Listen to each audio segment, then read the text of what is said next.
साल 2011 में लंदन में एक शहर में पुलिस रात को राउंड लगा रही, तभी एक पुलिस वाले को सड़क के बीचों बीच काफी धुआं दिखाई देता है। धुआं का थोड़ा पीछा करने पर पुलिस को एक नीले रंग की मर्सिडीज कार दिखती है, जिसके अंदर कोई नहीं बैठा था। तभी पुलिस को लगता है कि शायद ये चोरी की गाड़ी होगी जिसे किसी ने जला दिया, या फिर ये भी हो सकता है कि किसी ने किसी से बदला लेने के लिए उसकी गाड़ी को जला दिया होगा। पुलिस तुरंत ही फायर ब्रिगेड को कॉल करती है।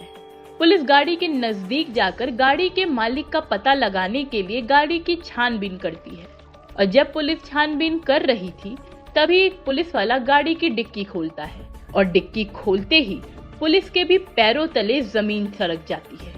जहां पुलिस को लग रहा था कि गाड़ी के अंदर कोई नहीं था, वहीं डिक्की में एक जली हुई लाश मिलती है। वो लाश इतनी बुरी तरह से जल चुकी थी कि उसका चेहरा भी पहचान में नहीं आ रहा था। तो किसकी थी वो लाश, और किसने की थी उसकी इतनी बेरहमी से हत्या? जानने के लिए जुड़े रहें कहानी के अंत तक। लाश इतनी बुरी तरह से जल चुकी थी कि उसे पहचानना भी मुश्किल था। अब पुलिस के पास दो ही इंफॉर्मेशन थी, ब्लू कलर की मर्सिडीज और गाड़ी का नंबर।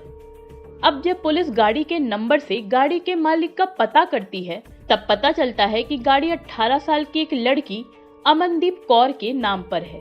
और जैसे ही पुलिस को मालिक का पता चलता है, पुलिस सुबह के 5 बजे ही लाइसेंस में दिए गए एड्रेस पर पहुंच जाती। दरवाजा नॉक करने पर एक वृद्ध महिला दरवाजा खोलती है। पुलिस फिर उनसे पूछती है कि अमनदीप कौर कहाँ है।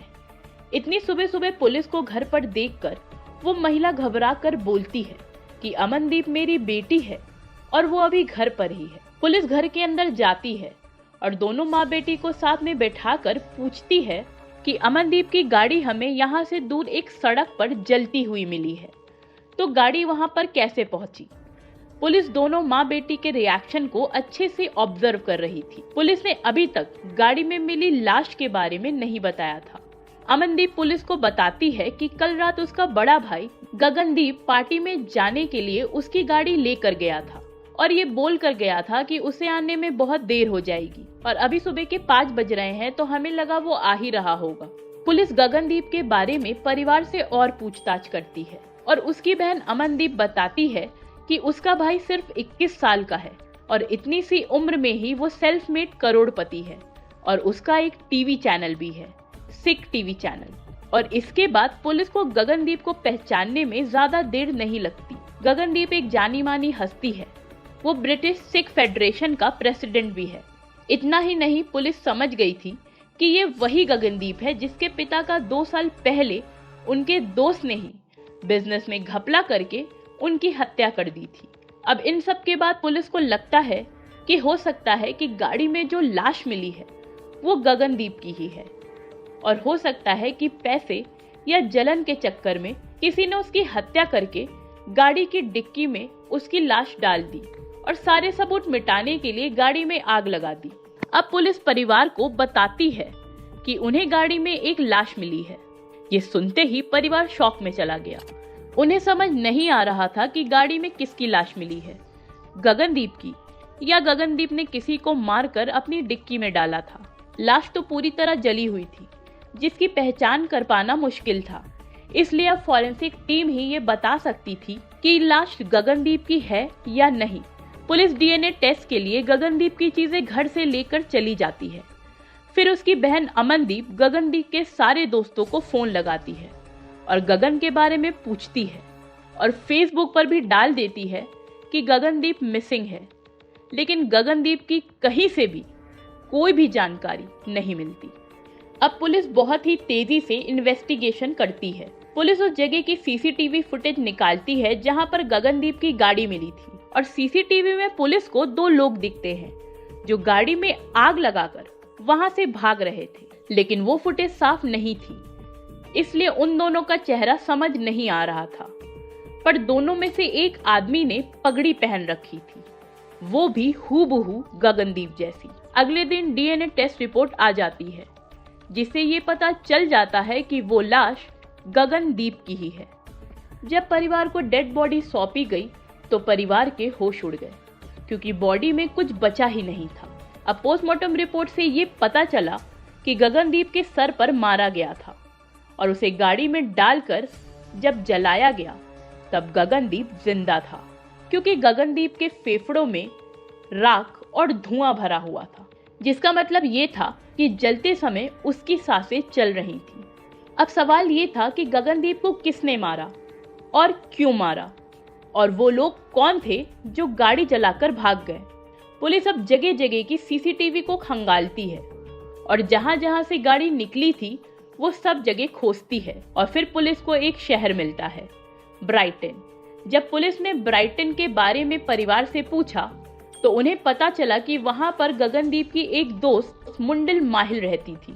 मुंडल माहिल 19 साल की एक मेडिकल स्टूडेंट थी और गगनदीप मुंडल को बहुत पसंद करता था और परिवार को इसके बारे में पता था। मुंडल और गगनदीप का एक कॉमन फ्रेंड था, हरिंदर शोकर, और 1 साल पहले गगनदीप और मुंडल हरिंदर की ही एक पार्टी में मिले थे और वहीं से उनकी दोस्ती हो गई। गगनदीप तो मुंडल को बहुत पसंद करता था, लेकिन गगनदीप के परिवार को मुंडल कुछ खास पसंद नहीं थी और वो गगनदीप को मुंडल से दूर रहने को बोलते थे। अब ये सारी इन्फॉर्मेशन मिलने के बाद पुलिस ब्राइटन में मुंडल के घर पहुंचती है। मुंडल उस घर में 8 लड़कियों के साथ रह रही थी जो उसके कॉलेज में ही पढ़ती थी और मुंडल की दोस्त थी। मुंडल के घर के बाहर लगी सीसीटीवी से पुलिस घटना वाले दिन की सीसीटीवी फुटेज निकालती है।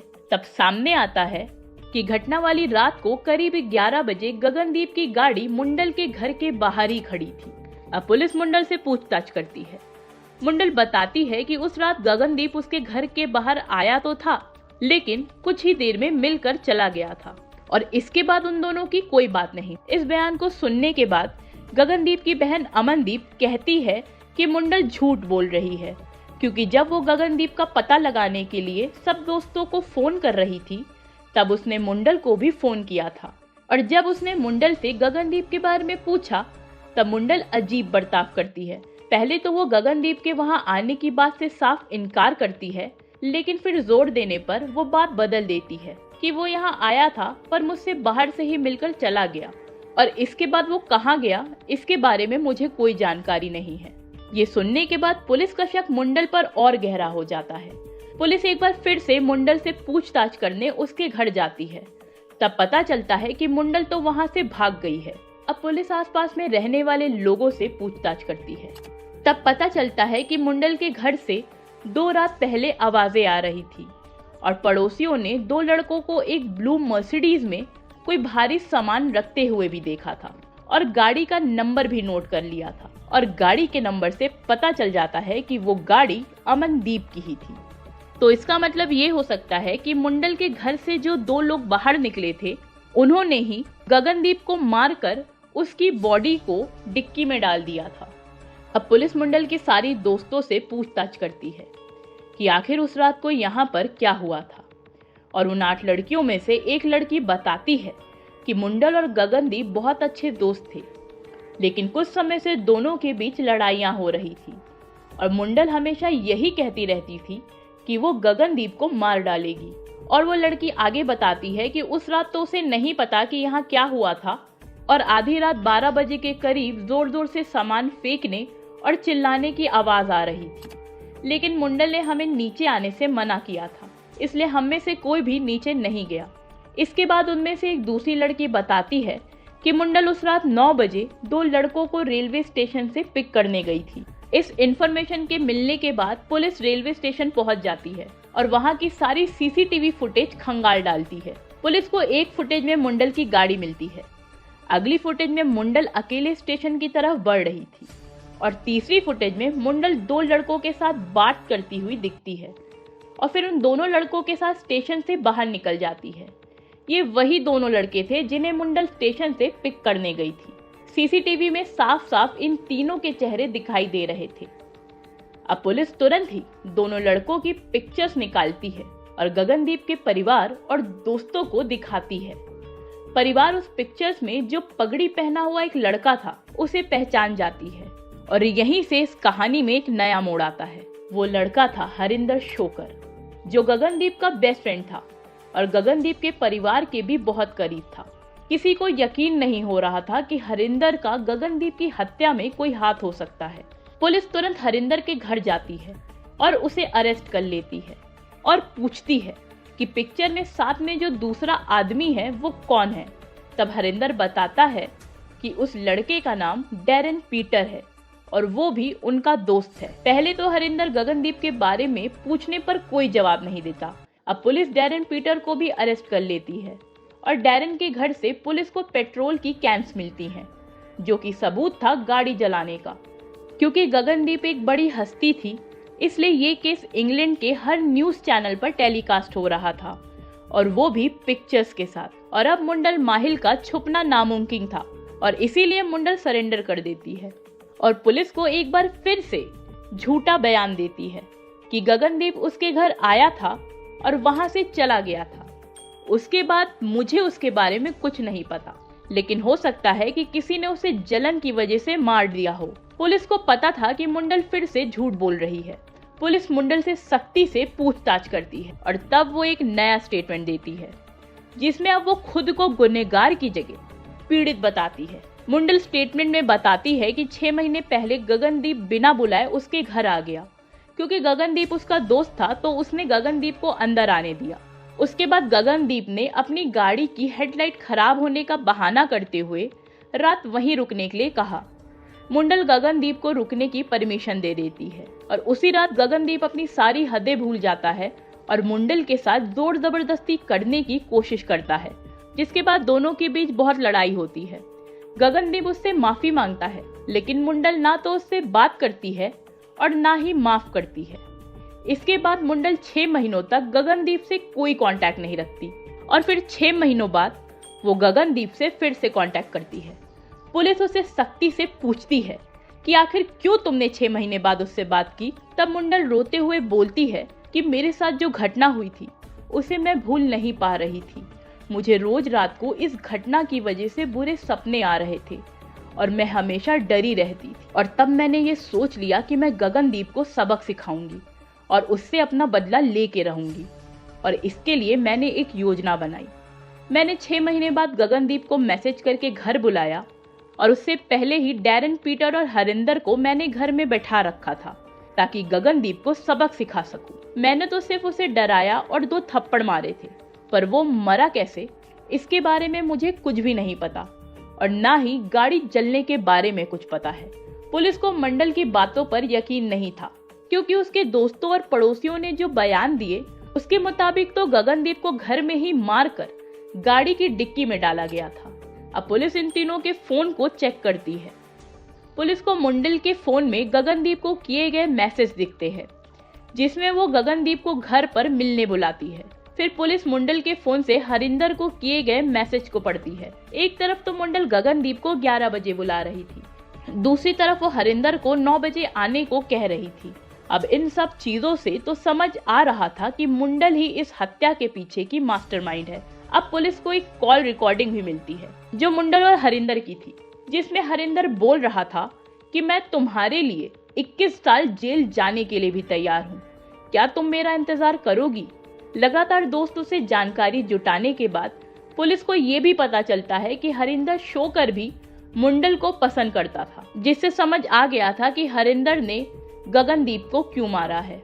अब सारे सबूत को कोर्ट में पेश किया जाता है कि हरिंदर शोकर और डैरेन पीटर ने ही हत्या की है और हत्या को बिना किसी चूक के अंजाम देने के लिए हरिंदर ने एक क्रिमिनल रिकॉर्ड वाले डैरेन पीटर को पैसे देकर प्लान में शामिल किया था। कोर्ट अपना फैसला सुनाती है। हरिंदर को 22 साल की, डैरेन पीटर को 12 साल की और जो इस प्लान का मास्टरमाइंड था उसे सिर्फ 6 साल की सजा देती है।